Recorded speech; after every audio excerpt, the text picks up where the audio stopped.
In the 1950s, a boy's most treasured Christmas gift was an electric train set. That was too expensive for our growing family, but the Chicago Tribune offered a solution. Sell enough subscriptions, and you could win an American Flyer set.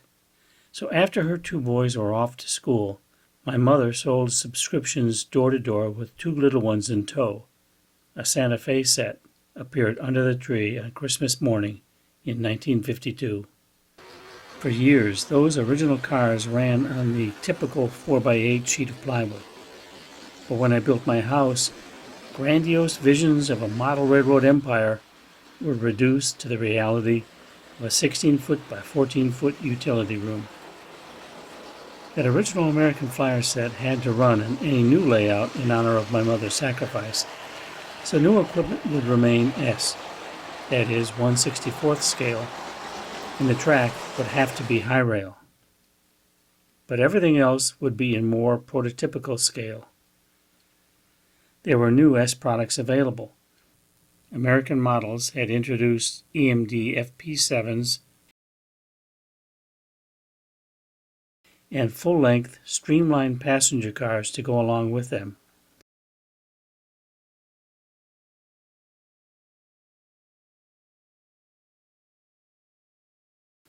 And an impressive assortment of rolling stock.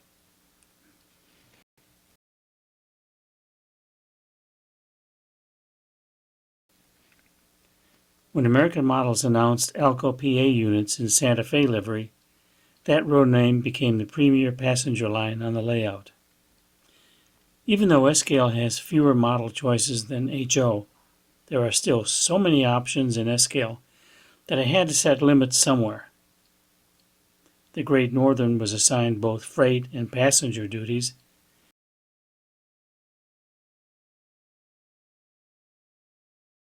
and the Union Pacific would be strictly freight. The initial American Models locomotives have run flawlessly for years, but lack the details that showed up on their newer models.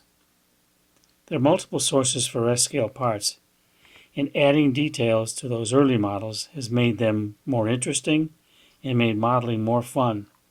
Additions include far air grills, MU hoses, classification lights, grab irons, window shades, windshield wipers, lift rings, and LED Mars lights on the FP7s and E8s.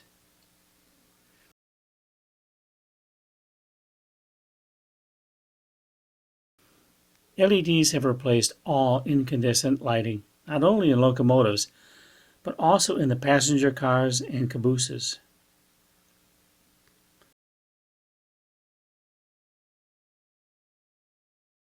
There are enough choices of locomotive power and rolling stock in S-Scale that one can even choose to model different eras. One advantage of 1/64th scale is that there are scores of inexpensive but nicely detailed vehicles to match up to whatever era one chooses. In the mid-1950s, my brothers and I lived between the Pennsylvania's diesel-dominated tracks and the tracks hosting massive nickel-plate Berkshires. As soon as we heard a train whistle, we would race our bikes to one or the other tracks to gape at the locomotives. We always tried a little bit harder to see the Berkshires.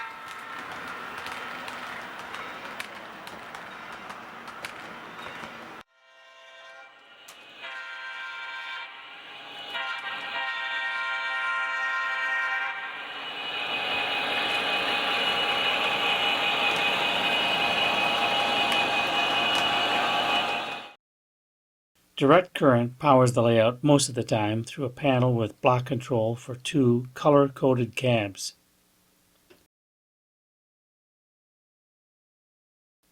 The dispatcher is in charge of all signaling,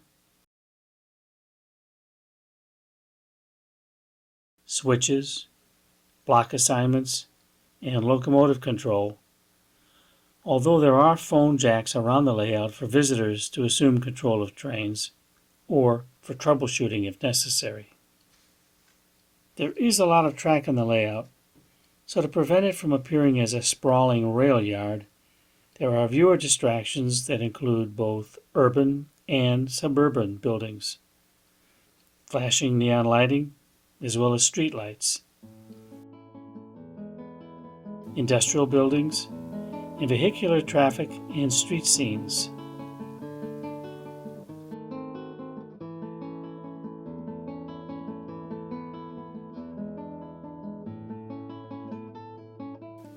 Several well-placed mirrors give the impression that the little layout extends beyond the confines of the walls.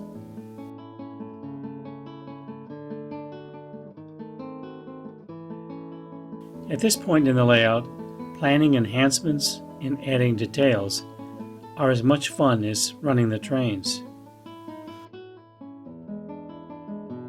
It's all about having fun,